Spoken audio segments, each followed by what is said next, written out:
The limited perceptions of human existence.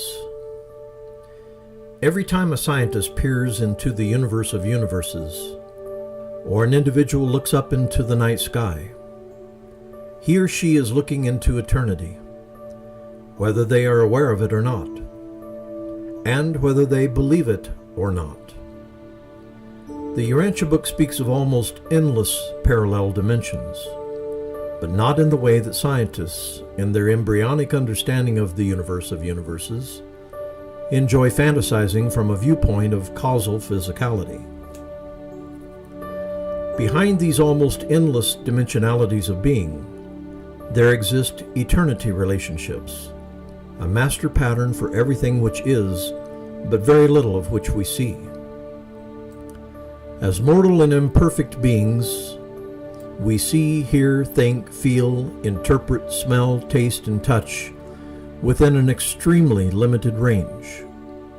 And because we experience a beginning and an end to mortal existence, we find it next to impossible to conceive of those realities which have no beginning and no end, eternity beings and eternity relationships.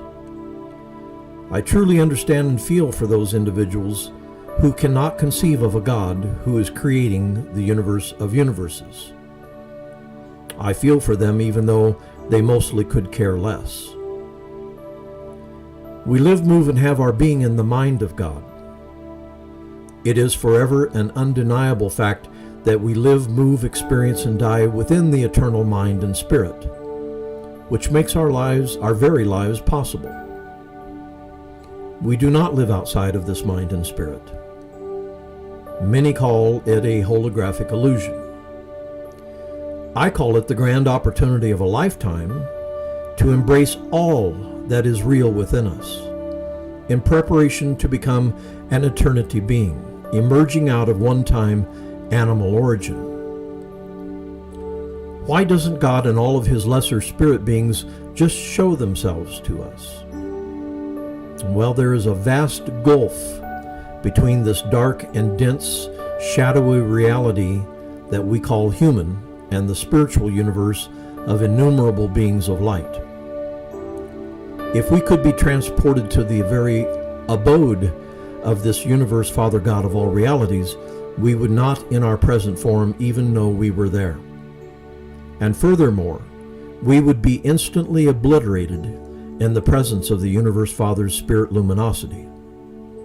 And even beyond this, God has bestowed upon each of us the precious gift of choice. And it is not the Universe Father's way to arbitrarily convince us of anything. The Spirit never drives, only leads. If you are a willing learner, if you want to attain spirit levels and reach divine heights, if you sincerely desire to reach the eternal goal, then the Divine Spirit will gently and lovingly lead you along the pathway of sonship and spiritual progress. Every step you take must be one of willingness, intelligent and cheerful cooperation. The domination of the Spirit is never tainted with coercion, nor compromised by compulsion.